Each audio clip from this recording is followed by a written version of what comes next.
Well, Don, what a privilege to see you here in New York City, the home you. of country music, as you so Yeah, accurately the home of said. country music, yeah. But with this fantastic new album, Cass County, I love it. Thank you. Really love it. Thank you. Now, of course, that's home for you. That's where you're from. It is, indeed. I spent what people refer to as their formative years in that place. Very small place. People say, well, what city is it near? And I said, it's not near any city. It's in the middle of nowhere.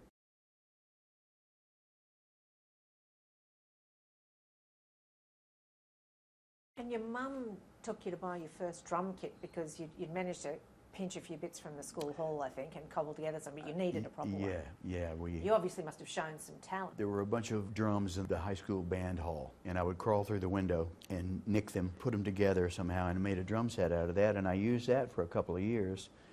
And then one day my mother said, come get in the car. I think I was about 15 years old, and she drove 80 miles to the nearest music store, and she ended up, much to my amazement, buying me this set of red sparkle, beautiful drums. On the way to our hometown, she stopped at my father's shop and opened the boot, and she said, here's what I've done. And he went, okay.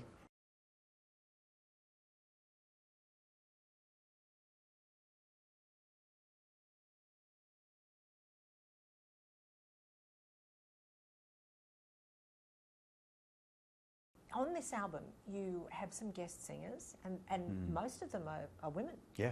And you've mostly sung with blokes most of Exactly. your life. So was that a nice change?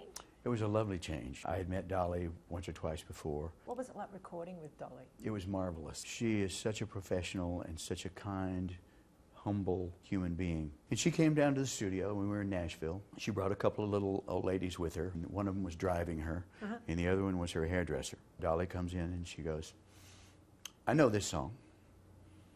Me and Porter used to do this song. I said, okay, well, let's get started. So she walked out into the studio. She did it a couple of times. She went, this key is a little bit high for me. I said, well, that's the only key we've recorded it in. So she said, all right. She said, I guess I'll just have to rear back and get it then. So she reared back, and she did it in 2 takes. Wow. And was gone. And you got a slice of perfection. Right? Yeah, and my production team and I just stood there in silence for about 5 minutes going, what the hell just happened here? It was like somebody came in and sprinkled pixie dust all over the studio and then left. Up-and-coming young singer called Mick Jagger doing some vocals on the same Yeah, line. Young man just starting out in the business. He's you just noticed him somewhere? Very green. I just discovered him somewhere, playing in a club somewhere. Were you in studio together, or was it done with the vagaries of technology? He was in L.A. and we were in Nashville. And, he has, as you might imagine, quite a busy schedule. So, but I was just grateful that he said yes. Mick Jagger, I've only crossed paths with him 3 or 4 times in my career, and he has always been unfailingly kind and generous to me, very supportive, no attitude, no holier-than-thou thing, always just very kind. If you think about it, a lot of the things the Stones recorded between 1968 and 1972 had a country flavor to them. So it made sense to me. And the added bonus was that Mick had the idea to put that wonderful harmonica part on there. I was going to say the harp. And people forget what a great harp player he is. And I never would have thought of that.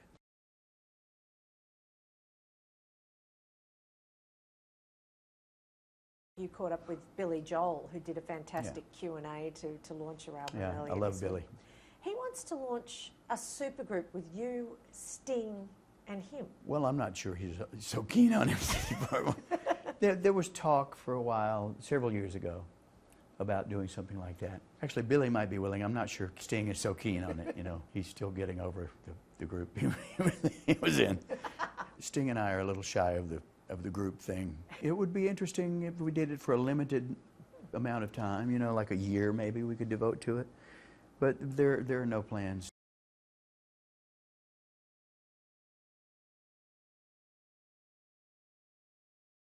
Billy and I are trying to find the time to sit down and maybe write a song or 2 together. That'd be amazing. Which would be great. Because he needs to start writing again. He just stopped writing, he just got Years tired ago. of it. He hasn't written anything for so long. Well, he says that pop music bores him, and I understand that sentiment. A lot of it bores me too, to tears. But that just means that we need to write some better stuff. He's such a good musician, He's 100 times the musician I am. Well, I mean, he's a pianist, Well, he's a trained pianist. I'm not that good on, I play a little guitar. you know. But I think you deserve higher praise than you're giving yourself. Sir. well, okay, fine, but he's a much more competent musician than I am. But hopefully Billy and I will be able to find the time. And he just had a new baby, so He'll be wanting to get out of the house. Yeah, He'll go to he'll a recording yeah, studio. yeah, he'll be wanting to go somewhere. Plus, you know, he's run into the same problem I've run in. We both wrote a song about our firstborn. He wrote that beautiful song called Lullaby about his daughter Alexa, and I wrote a song called Annabelle about my firstborn. So now my other two teenagers are saying, Daddy, where's my song?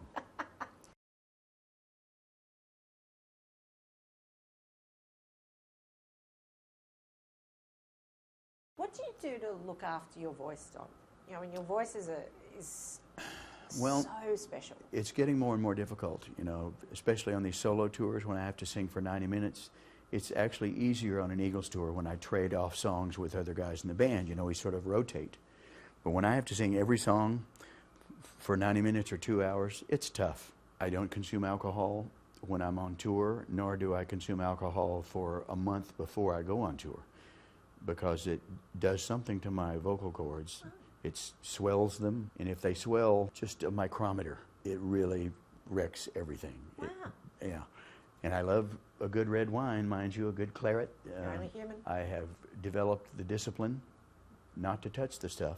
Different to the old days. Which was, you know, which really flabbergasted Bono. He just said, I don't know how you do that. Bono, being Irish, I can understand, Yeah. And I try not to talk much, you know, because conversation tends to wreck my voice. Where does this tour and this solo project leave your future with the Eagles? We are definitely taking the remainder of this year off. We've been going at it hard for quite some time, especially during the last couple of years. That documentary we made Brilliant. just set the career on fire again, you know, and ticket sales went through the roof, and people wanted to come and see the show again. And it was a complete rebirth. We weren't doing badly before, mind you, but the documentary just kicked it into another gear completely.